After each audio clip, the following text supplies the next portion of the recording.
Elles ont l'air tout droit sorties d'un film d'époque. Elles exaltent la jeunesse et l'innocence. Elles préfèrent les jupes bouffantes aux jeans moulants. Elles optent pour l'élégance et la modestie. Ce sont les Lolitas. Manuel a découvert la mode Lolita il y a plus de 10 ans à travers les groupes de musique japonais de style Visual Kei. Depuis, sa passion pour la culture nippone s'est affinée et influence aujourd'hui plusieurs aspects de sa vie. Pomme a 20 ans. C'est par l'entremise des mangas et des bandes dessinées japonaises qu'elle est tombée amoureuse du style Lolita. Aujourd'hui, elle organise différents événements pour la communauté Lolita à travers le forum QC Harajuku. Sébastien a 19 ans et est étudiant en mode.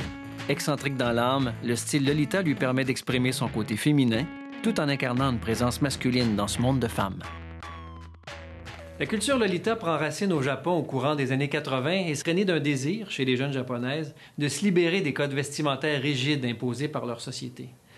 C'est aussi une façon, pour les jeunes filles, de se réapproprier une forme de féminité qui va à l'encontre de la tendance d'hypersexualisation très répandue dans la mode d'aujourd'hui. D'ailleurs, le style Lolita s'inspire entre autres de l'époque victorienne, où élégance et pudeur étaient de mise. Ironiquement, l'utilisation du terme Lolita est à l'opposé du sens communément employé pour définir une jeune fille aguicheuse. Enfin, on est loin de la Lolita rendue célèbre par le roman de Vladimir Nabokov.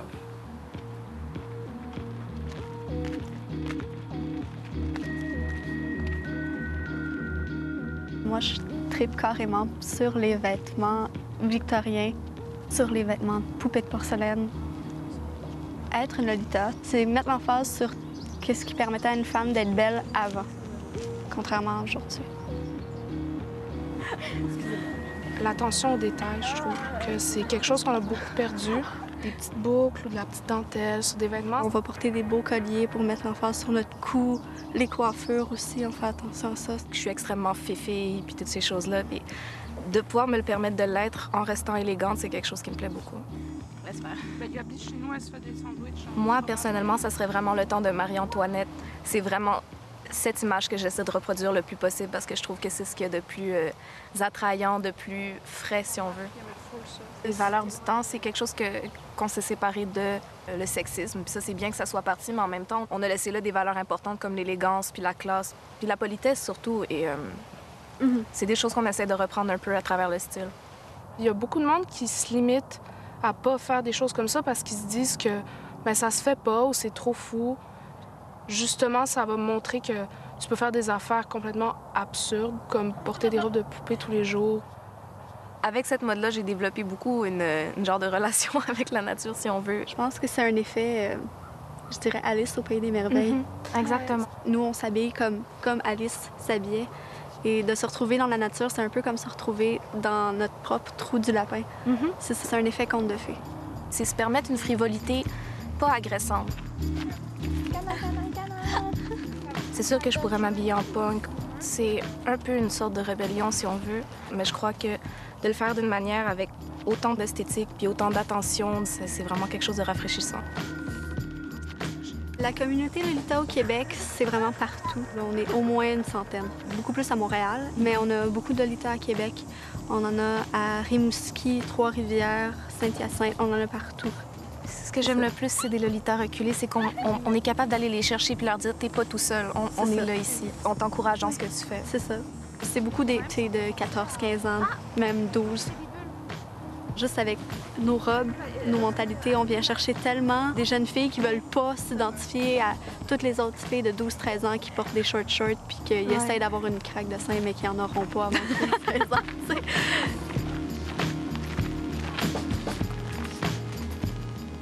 La mode Lolita, c'est vraiment originaire du Japon. Moi, j'ai commencé à m'habiller en Lolita en 99. Au début, on allait au Village des Valeurs. On allait acheter des robes pour enfants. Souvent des robes de mariage pour de petites filles avec une coupe bouffante. Puis on coupait à la hauteur du ventre. On repliait à l'intérieur. On faisait une ceinture avec une finition.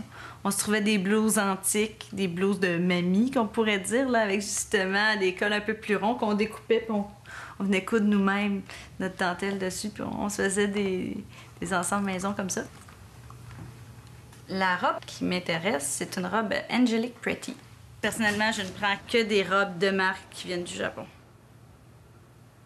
C'est extrêmement bien fait. Les matériaux sont luxueux. C'est de la dentelle de coton antique. Je l'ai! Elle est lignée grise et noire. Le haut est en velours avec des petites perles qui sont mises ici, tout simplement. La culture manga qui a beaucoup joué en la faveur du Lolita. Le fait d'avoir une jupe en forme de cloche avec les petites lulus et puis les boucles dans les cheveux. Ça y est, là, la robe est commandée. Normalement, ça va prendre un bon mois avant que je la reçoive. Les robes et accessoires de style Lolita sont confectionnés par des lignes de vêtements japonaises spécialisées, comme Angelic Pretty, Baby the Star Shine Bright ou Moi-même Moitié. Les robes doivent être commandées du Japon via Internet et se détaillent aux alentours de 350 $ sans compter les frais d'expédition. La qualité de ces vêtements se compare à celle des marques de haute couture. En plus, les modèles ne sont produits que pour un temps limité, ce qui augmente leur valeur sur le marché du vêtement usagé.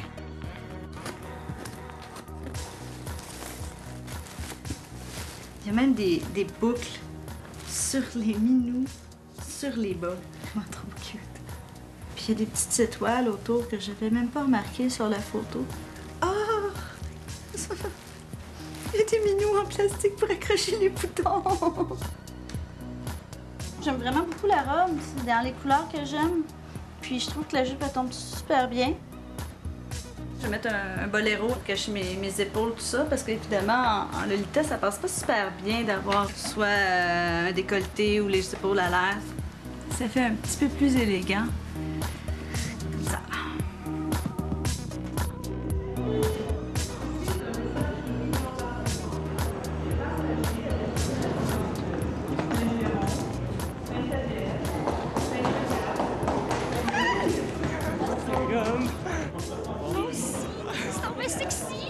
Il est à la maison. On est plein de surprises. Je suis content d'être ici. Non, mais tu souhaites un bon voyage? C'était long, mais j'aime bien les écrire. Je suis venu à Montréal principalement parce que j'aime beaucoup l'énergie des grandes villes.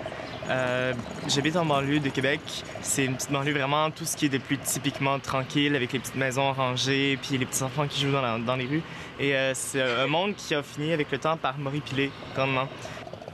J'ai une personnalité qui est particulièrement excentrique et vraiment androgyne au point d'être sur la fine ligne qui délimite le masculin du féminin. Donc j'ai autant d'attributs masculins que féminins dans ma personnalité.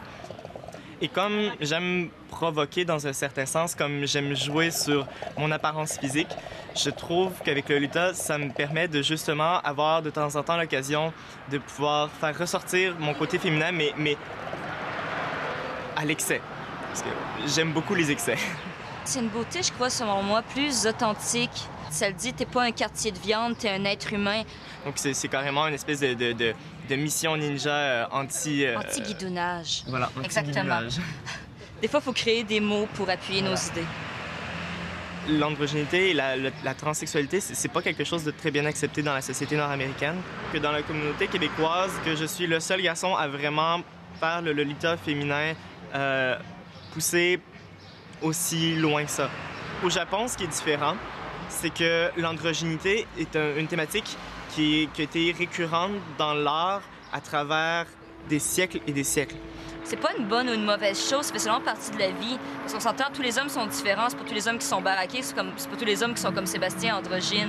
C'est juste de trouver qu'est-ce qui te va bien, mais malheureusement, ici, on est encore très fermé, plus qu'on peut le croire sur ces choses-là. Ce qui est dur aussi, c'est pour un garçon, c'est de vivre avec sa masculinité, sa féminité et d'affirmer chacune des positions. Je ne pourrais pas porter le Lolita dans la vie de tous les jours, puisque justement, oui, j'affirme et j'accepte mon côté féminin, mais en même temps, mon côté masculin est tellement trop fort et trop présent que je me sens pas toujours à l'aise d'être habillé en femme. La première fois que ma mère a vu une photo de moi où je portais une robe, parce qu'évidemment, je le fais pas à la maison quand ils sont là, parce que ça serait de provoquer une situation désagréable.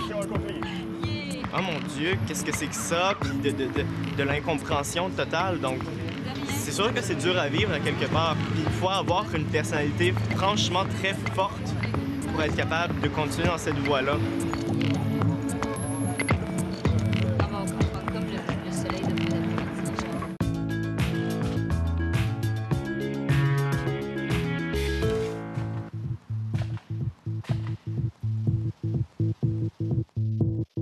Je suis en train de me faire maquiller par Jen ici pour un photoshoot avec Benjamin, qui est un de mes amis, qui est photographe. Benjamin, il est toujours ouvert à faire des nouveaux concepts.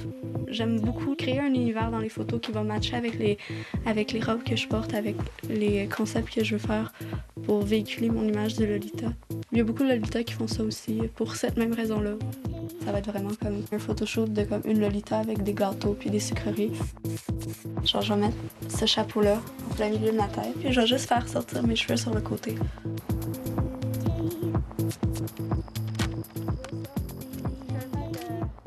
Je pense que ça va marcher. Moi, en tant que photographe, j'ai toujours cherché des décors un petit peu plus fantastiques. C'est vraiment mon style, très cinématographique. Donc, pas dans son petit jardin privé, mais un petit peu dans les nuages. Regarde vers le haut, en haut à gauche. Je trouve que c'est tellement plus facile de diriger un modèle quand elle sait où elle veut s'en aller. Ah, j'aime ça. C'est vraiment hot. Les couleurs sont tellement bien sur les gâteaux. Oui, les gâteaux sont bien. C'est vraiment beau.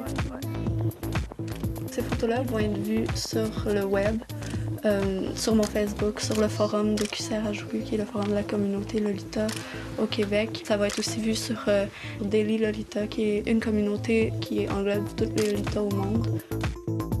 Mets-toi un petit profil. Mes parents ils ont toujours comme accepté que je sois différente. Parce qu'avant d'être Lolita, j'étais punk. Déjà là, j'étais comme différente des autres. La seule chose qui les dérange, c'est que ça coûte cher. C'est bon. Oui, content. On fait un souper traditionnel japonais pour des amis de Québec. Donc, ils viennent à Montréal passer la fin de semaine. Je suis allée au Japon en juillet il y a 2 ans. Je voulais vivre une espèce de 2 semaines de mode de vie Lolita, mais au Japon. J'étais toujours habillée en Lolita. Tout le temps. J'ai acheté 1000, 1500 $ de vêtements Lolita. Malgré le fait que c'est très voyant, c'est un peu la modestie de soi, d'être bien couverte, habillée, l'élégance aussi. Pour moi, c'est comme un peintre qui porte sa toile. J'aime beaucoup mettre des affaires que normalement les gens vont pas mettre. Quand on sort de la société, on voit tellement le monde plus beau. Dans ma tête, c'est vraiment ça. Puis le Lolita, ça amplifie, on vit vraiment dans une autre